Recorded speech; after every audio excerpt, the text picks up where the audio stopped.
Shalom, buenos días a todos. Les habla el maravilloso director del Ministerio Jaim y usted está escuchando el programa El Camino de Dios, programa que llega a ustedes de parte del Ministerio Jaim en el Ministerio del Árbol de la Vida. Le doy gracias al Dios de Abraham, al Dios de Isaac, al Dios de Jacob, al Dios y Padre de nuestro Señor Yeshua el Mesías, que nos ha concedido la oportunidad de estar una vez más con ustedes en el día de hoy, el 19 de abril del año 2026, que equivale al día 2 del mes de Iyar, según el calendario de Gilel. El Ministerio Jaim tiene un centro de estudio, el Centro de Estudios Hebraico, el Camino Nazareno, se encuentra ubicado en la carretera 511, kilómetro 1.8 del barrio Real Anún en Ponce. Allí nos reunimos todos los sábados a partir de las 9 de la mañana, donde estudiamos la Escritura desde una perspectiva hebrea. Y ayer en nuestro centro de estudios tuvimos la oportunidad de estudiar la sección de la Torá titulada Tazria y también la sección de la Torá titulada Metzora. Tastría significa cuando concibas, y allí usted va a encontrar en los versículos iniciales de esta porción de Tastría que comienza en Levítico 12, versículo 1, eh, la- las leyes relacionadas a el proceso de la mujer concebir, dar a luz un hijo, el proceso de su pureza, cuando si es un varón tiene que presentarse ante Dios para la circuncisión, y si es una niña, cuánto es el tiempo de su purificación. Pero en esa misma porción también se trata de una afección física que se manifiesta en el cuerpo llamado Saraat. Saraat es lo que usted va a tener en su Biblia como lepra. Pero la palabra lepra no es la palabra correcta para referirse a esta afección, pero no existe una palabra en español que pueda acercarse a lo que esta afección representa. Y en sí, esta afección, esta afección de la piel en la persona, es en sí es una afección que está relacionada a diversas enfermedades dermatológicas que de cierta forma, cuando éstas se manifestaban en el cuerpo de la persona presentaba un estado de impureza que no le permitía estar cerca del lugar del santuario y tenía que salirse del campamento porque estaba en un estado de impureza ritual. O sea, no podía acercarse a Dios. Y muchas personas se han enfocado en tratar de definir cuál es el significado de esas afecciones, palabras hebreas como set, bajeret, palabras que cuando los vamos a traducir puede ser un sarpullido, un rash, incluso hay una mancha de la cual se habla que se relaciona muchísimo si vamos a utilizar el nombre moderno o médico presente de esa mancha, se podría llamar vitiligio en el tiempo presente, de los eczema o los psoriasis. Esos son, y para efectos de la Torah, esos son aspectos del Zaraat. Y la persona que tenía estas afecciones no podía estar cerca del lugar del santuario, se consideraba una persona impura para estar cerca de Dios. Era una orden dada por Dios que el tipo de persona con esta afección no podía estar cerca de su santuario. Incluso se consideraba estas partes del cuerpo que estaban proyectando o manifestando estas afecciones muertas. O sea, la persona se estaba considerando que se consideraba que se estaba muriendo en vida, por así decirlo. Pero también esta afección se manifestaba en la ropa, pero ya en la forma de lo que usted llamaría hoy como el moho, ¿no? Como una oxidación de la ropa, se deteriora la ropa y entonces en las casas también se manifestaba, pero ya era como un tipo de hongo o un tipo de moho que entonces eh, había unas instrucciones en particular de cómo tratar este asunto. Muchas personas se enfocan en tratar de entender estas afecciones y cómo milagrosamente puede aparecer. Y es algo bien, en sí es algo bien sencillo en el sentido simple de la comprensión del texto. Eh, todas las señales que muestra el cuerpo con respecto a la afección o lo que parecía manifestarse en la ropa o en las casas era contradictorio al principio elemental de la presencia de Dios entre ellos, que es la vida. Y la razón por la cual existe un ordenamiento de eliminar o echar a un lado a la persona afectada con esto es porque la, la manifestación de esta afección en sí era lo opuesto a la presencia del Creador, que es la vida. Algunos comentan, y la cual parto esa forma de pensamiento, que esta forma de afección era parte de una vida oculta que Dios estaba revelando. Ahora, para poder entender bien esta afección o esta zaraat del cual se habla en la Torá, es necesario comprender el propósito de la morada del Creador entre el pueblo. El Creador le ha dicho a Israel, a través de Moisés, el profeta, de que ellos no sufrirían enfermedades, ni tampoco sufrirían plagas de las cuales ellos vieron con sus ojos en Egipto, cuando estos morarán en la tierra con el Dios de Israel, y que toda la tierra tendría un estado de santidad en comparado a otras naciones, porque allí moraba la presencia de Dios. Y el estado de santidad, o sea, lo que se conoce en hebreo como la Kedushá, eh, tenía de por sí unos grados en comparación o mejor dicho, eh, en lo que usted podría entender, perdón, lo que significa la santidad. ¿Qué quiero decir grados? Pues mira, la tierra de Israel poseía un estado de santidad, pero comparado al templo, el templo es más santo que la tierra de Israel. Cuando hablamos de Kedushá, estamos hablando de grado de separación y elevación. O sea, cuando Dios escogió a Israel y lo llamó pueblo santo, lo separó de las naciones y lo elevó para realizar un servicio en comparación a otros pueblos. Por eso es que cuando Israel no realiza el trabajo que Dios le ha encomendado de ser luz al mundo, incluso el maestro Nazaret les recuerda esto a los judíos que estaban allí presentes en el momento que le está enseñando el famoso Sermón del Monte. Cuando Israel no hace este trabajo, pues el Creador va a traer sobre sí una serie de plagas, una serie de sucesos que está la historia bíblica evidenciado, como lo es el exilio, la invasión de otros pueblos, la pérdida de la tierra, porque la razón por la cual el Eterno le dio la tierra y le dio el templo, le dio su presencia en medio de ellos, es para que ellos pudiesen ser un modelo a seguir al mundo. Incluso, como dice el profeta en algún lugar, creo que es Isaías, que dice, el Creador quería engrandecer su ley, pero su pueblo no hizo el trabajo que le había encomendado y por consiguiente puso en vergüenza el nombre del Creador. Por eso es que luego los profetas van a hablar de la redención, la restauración, y porque Dios va a cumplir las promesas que le hizo a Abraham, Isaac y Jacob. Y con ellos también traería la redención y la restauración del mundo, porque Israel debía hacer el trabajo de traer la redención y la restauración al mundo.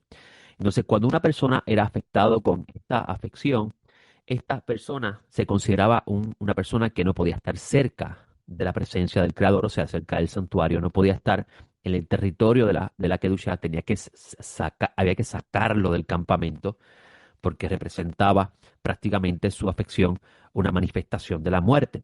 Y donde está el Creador no puede haber muerte. Y es importante entender lo que significaba para la persona estar en este estado, cosa que muchas personas pasan por alto cuando leen los evangelios y se topan con los relatos de los leprosos, que claramente cuando usted tiene el texto que está siendo traducido del griego al español, pues va a traducirse la palabra griega lepras. Pero se usa esa palabra lepras porque es la palabra que probablemente sea lo más cercano a la idea del zarat. Pero en sí la lepra no es zarat. O sea, el zarat no es lepra.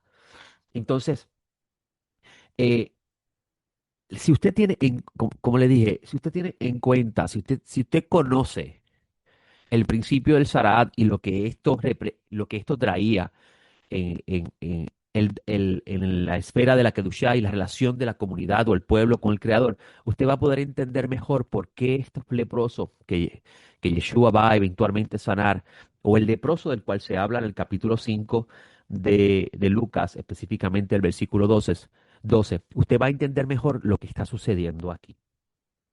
El Mesías, incluso, ayer hablaba sobre esto en el texto de Isaías 53.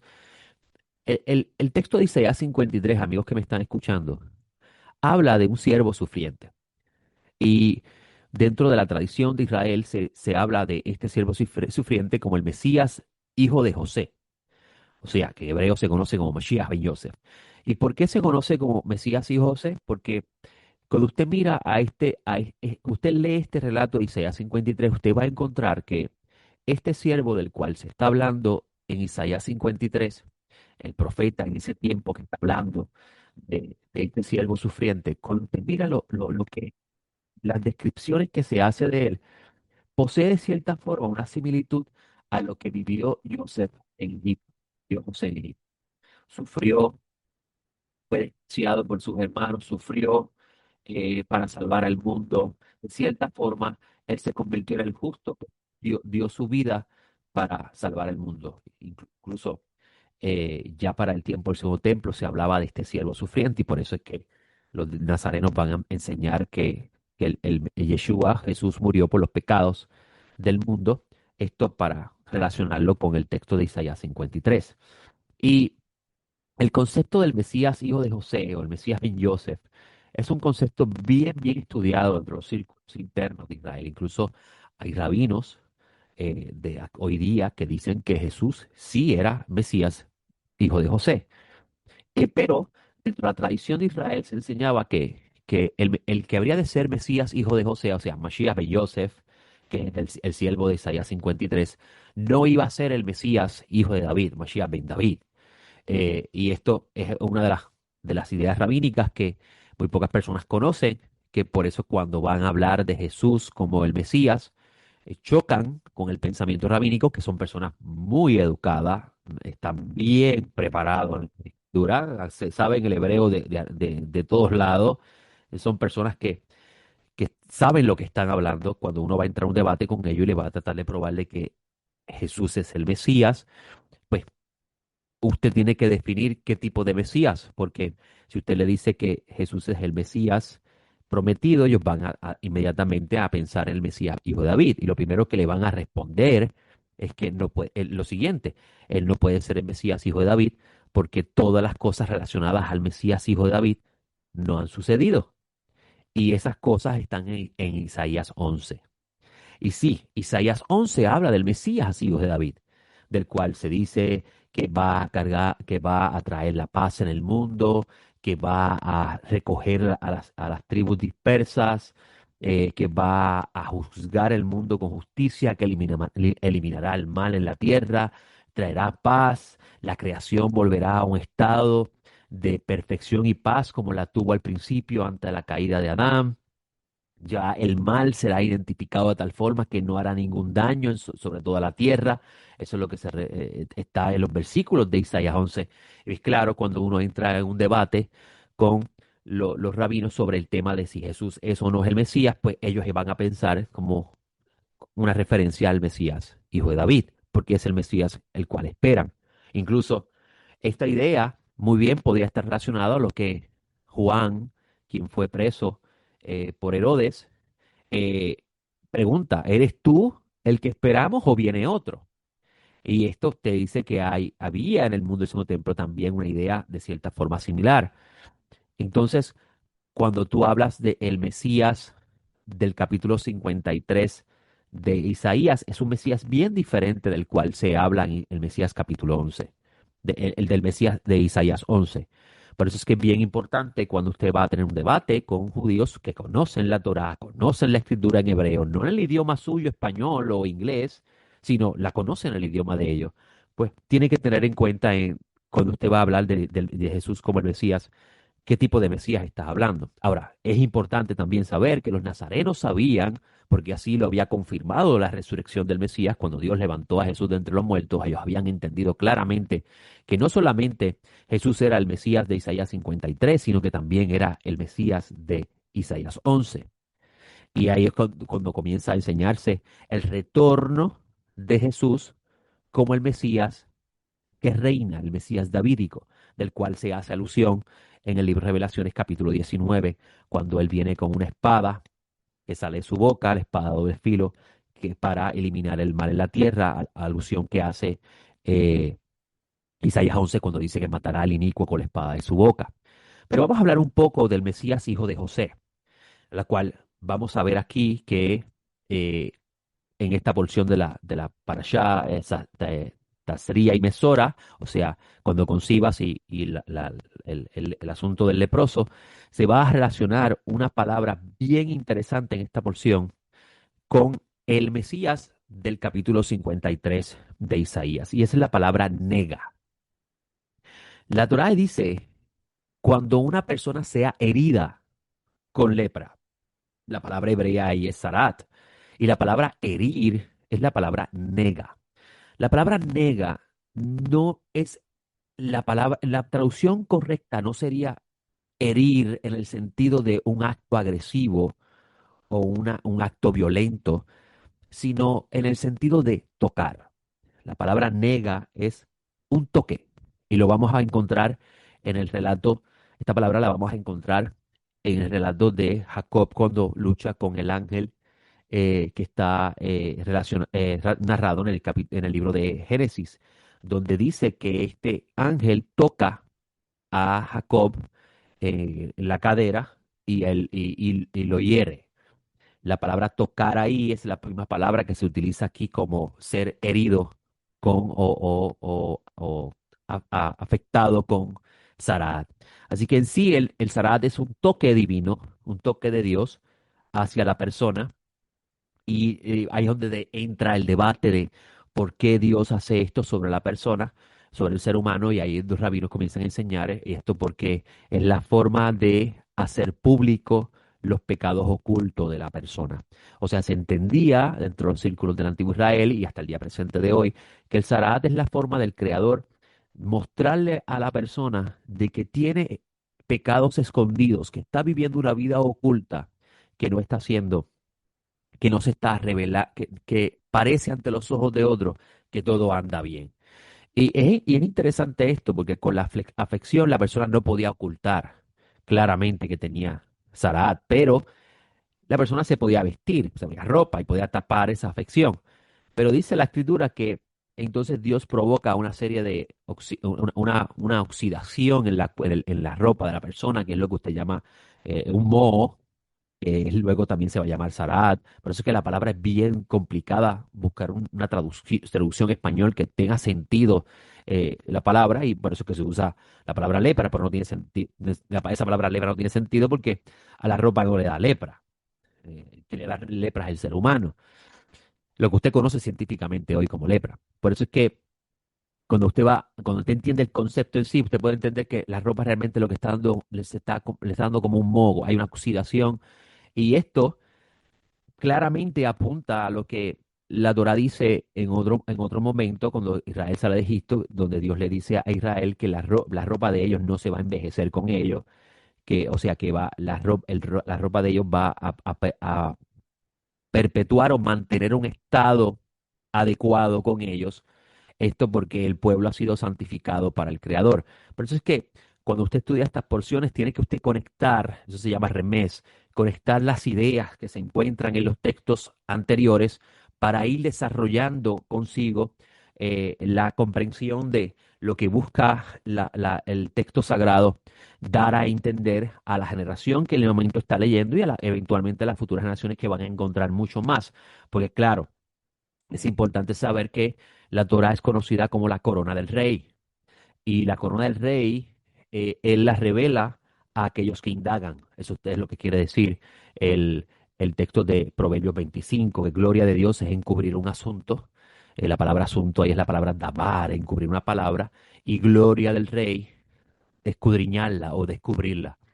O sea que el Creador le dejó al estudioso de la Torá el trabajo de escudriñar, inquirir y buscar lo- los, los secretos del rey, los tesoros del rey. Y bendito sea el Creador porque nos permite en esta época poder tener acceso a este conocimiento que estaba eh, prácticamente oculto ante nuestros ojos, porque habíamos pensado de que una simple traducción al idioma español iba a ser un trabajo único y no necesitamos nada más. Al contrario, se ha probado de que la traducción es la comprensión del traductor del texto que está leyendo, pero el idioma original es la raíz, es la fuente de esa revelación. Y entonces cuando estudiamos la raíz, la fuente de esa revelación, podemos entender muchas cosas más que no podríamos entender en nuestro idioma. Como dije la semana pasada con respecto a una letra que sobresale las demás letras en la porción que habla de los alimentos prohibidos para el pueblo de Israel, los animales que no pueden comer. y la palabra vientre en hebreo está escrito con una letra, la palabra la letra Vav está escrita en una forma deforme, mucho más grande en comparación a las demás, apuntando esto a cosas escondidas en los tesoros del rey. Ahora, para hablar del asunto del Mesías de Isaías 53 y la relación que tiene este la lepra, vamos a hablar un poquito de esto. Eh, el versículo 4 de Isaías 53, cuando usted lee que dice, Él mismo cargó con nuestras enfermedades y llevó nuestros dolores, y nosotros lo consideramos como herido, azotado y humillado por Elohim. La palabra ahí, herido, la palabra que usted tiene en español como herido, es la palabra nagua. Y esta palabra nagua tiene la misma raíz de nagá, o sea, la misma raíz de nega que es nagá. Por consiguiente, cuando usted lee aquí heridos, se da a entender que el Mesías también será leproso, será un leproso. Incluso usted lee la literatura rabínica, usted va a encontrar, por ejemplo, en Sanedrín 98, vez 14, que dicen que uno de los nombres del Mesías es el leproso. ¿Por qué es uno de los nombres el leproso? Porque él en verdad llevó nuestras enfermedades, soportó nuestros dolores y lo consideramos herido y castigado por Dios. O sea, este texto está relacionado, este versículo 4 de Isaías 53, con el Mesías y lo está identificando como el Mesías leproso. En otras palabras, el Mesías cargó sobre sí toda la impureza del pueblo para presentar al pueblo limpio y sin mancha ante Dios. Me parece haber dicho palabra de Shaul de Tarso, ¿verdad que sí? Y esto lo menciono porque a veces leemos cosas que Shaul de Tarso va a decir y no las tomamos en consideración desde el punto de vista del pensamiento judío y el texto escrito en el idioma que Pablo conocía.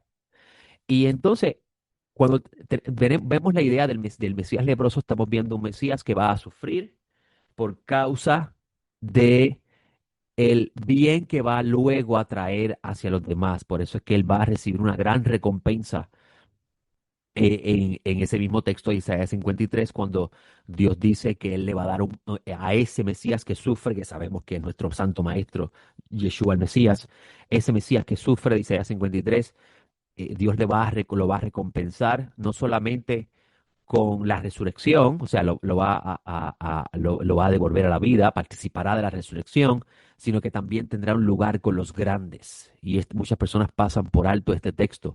¿Quiénes son los otros, los grandes de cuáles se hablan aquí? Y esto, pues, obviamente es tema para otro momento, pero lo dejo con ese versículo, cuando dice, yo le daré parte con los grandes y con los fuertes repartirá despojo, por cuanto derramó su vida hasta la muerte y fue contado entre los pecadores, habiendo cargado el pecado de multitudes y orado por los transgresores. Y ese versículo, ese pequeño pedazo, le daré parte con los grandes, es un texto muy importante porque entonces, cuando usted lee Revelaciones y lee sobre los 24 ancianos, usted va a entender lo que está pasando ahí. Esos 24 ancianos son parte de esos grandes. ¿Quiénes son esos grandes? Hay diversidad de especulación de quiénes pueden ser eso. Pero una cosa les puedo decir, ahí debe estar Elías y Moisés, en esos 24 ancianos. Bueno, ahora, en el capítulo 5 del libro de Lucas, o sea, el Evangelio escrito según Lucas, versículo 12, se habla de un varón que tenía lepra, que tenía Saraat. Y él ve a Yeshua, y la fama, es importante tener en cuenta que la fama del santo rabí era muy grande en la región donde él estaba enseñando, y esto porque, claro, estaba haciendo una serie de señales a las multitudes que, como todo, se riega la voz. Y tenemos a una persona que está cubierta de Sarat. Esta persona, para efecto de la Torá, no puede acercarse a Jerusalén, no puede acercarse al lugar del santuario. O sea, es considerado un muerto en vida, es considerado despreciado por Dios. Así es visto ante la sociedad. Y esto porque la Torah enseña que esta persona que estaría así no puede estar cerca del campamento. Dios ordena a Moisés que la persona que esté afectado con Saraat no puede estar cerca de su lugar de la morada. ¿Por qué? Porque la muerte y la vida no son compatibles. Y la enfermedad de Saraat en la piel era considerado como parte del cuerpo muriendo. Se está muriendo la persona en vida. Y esta persona, al escuchar de la fama de Yeshua, cae sobre él y le ruega al Santo Maestro, mi amo o Señor, que es es una palabra que significa respeto y reverencia. Si quieres, me puede limpiar. Claro, la razón por la cual está preguntando esto, porque ya a él le ha llegado oído de que Jesús está haciendo actos milagrosos ante el pueblo. Hay un relato en el Tanaj, específicamente en el segundo el libro de Reyes, donde se habla de Naamán el leproso, quien Eliseo le ordena a él a lavarse las aguas 7 veces y es sanado. No es el agua el que lo limpia, sino la palabra de Eliseo la que hace el acto. Y esto es bien importante. ¿Por qué? Porque en el nombre de Adán, o sea, la Aleph, Mem y Dalet de Adán, está la primera letra, la Aleph, hace alusión al poder que tendría Elías y eventualmente Eliseo. Bueno, esto es una clase para otro momento y el tiempo avanza y no puedo avanzar y no puedo decir. Pero es importante esto porque el Mesías, como el segundo Adán, tendría rasgos y cualidades y poder como los tuvo Elías, como los tuvo Moisés y como los tuvo David.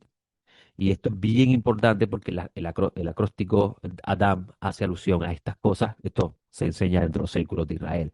Incluso cuando usted va a Mateo capítulo 1, usted va a encontrar que el primer versículo, el nombre Abraham, David y Mesías tienen las letras de Adam. Y entonces, en este caso, esta persona se le acerca al Mesías y él le pide si lo puede limpiar, lo cual el Mesías extiende su mano sobre él, lo toca, palabra bien interesante, lo tocó, y inmediatamente el zarat fue eliminado de él. Y esto es bien importante porque estamos hablando de la purificación de una persona que ya no podía acercarse a Dios, que había sido considerado como olvidado y despreciado por Dios. Esta misma idea está en el asunto de la mujer del flujo de sangre. O sea que usted tiene es importante que usted conozca estos conceptos para usted poder entender mejor lo que está sucediendo aquí. Entonces tenemos en ese mismo relato que Yeshua le ordena a él que vaya a los sacerdotes y presente la ofrenda de la purificación según ordenó Moisés. ¿Por qué tenía que hacer eso? Primero, al llegar al santuario y esta persona está limpia, la comitiva, las personas que están allí tras sirviendo al santuario, al igual que el sacerdote, van a ver algo diferente en la persona, ha sido Nazarat, y van a encontrar una señal, van a ver una señal de que hay una alta probabilidad de que el Mesías está presente. ¿Por qué? Porque si el Mesías tendrá sobre él el poder que también tuvo Elías y Eliseo, recuerden que Elías le da doble porción a Eliseo, entonces la sanidad de este leproso representaría una señal de que el Espíritu de Dios ha morado en una persona y hay un profeta haciendo milagros por el poder de Dios. Y esto, por eso Yeshua lo envía para allá, como para hacerle testimonio, pero a la misma vez en la ofrenda a la purificación, según ordenó Moisés, representa, incluso está relacionado a lo que usted lee en el capítulo 14 del libro Levítico, que es el proceso de la reintegración de la persona a la esfera de la santidad, a la comunidad de los santos, y representaría para la persona pasar de muerte a vida. Por eso es que es muy importante este trasfondo, conocerlo cuando lee estos textos, porque claramente ahora la persona, después de haber pasado por esta sanidad milagrosa y luego haber hecho la ofrenda que ordena Moisés y el proceso de reintegración a la comunidad de los santos, entonces la persona podría nuevamente acercarse al lugar del templo y ser aceptado por su Dios. Así que este acto de parte de Yeshua es bien significativo para la vida de esta persona y es una gran señal para el sacerdocio de ese momento. ¿Por qué? Porque era una de las señales que tenía que vivir la generación para saber que el Mesías estaba presente. Y esto nos lleva a nosotros a tratar uno de los temas más importantes cuando leemos la vida y obra de Jesús de Nazaret. Y es, ¿qué debe hacer el Mesías cuando regresa? Cuando regrese. O sea, cuando el Mesías vuelva a hacer su aparición en medio nuestro. ¿Cuál es el deber de Él? Además de eliminar el mal, además de devolver el reino a Israel, como Dios prometió a los profetas, además de establecer la paz en el mundo, Él debe también restaurar a la humanidad al estado de perfección que poseía el primer humano, para que entonces la morada del Creador sea permanente entre la humanidad. Y esto es uno de los conceptos más importantes estudiar de toda la escritura, porque cuando usted entiende estas ideas, usted va a poder entender por qué hoy día no tenemos la fuerza divina del Creador presente con toda intensidad. Hablaba yo de eso con los hermanos allá en el centro de estudio, y esa es una de las cosas que cuando lo comprendemos vamos a entender mejor por qué necesitamos al Mesías. Bueno, se me acabó el tiempo. Le doy gracias a la familia de PAB, gracias a ustedes por este espacio y espero estar con ustedes la semana próxima en otro programa más del Camino de Dios. Les hablo Joseph. Hasta la próxima. Shalom.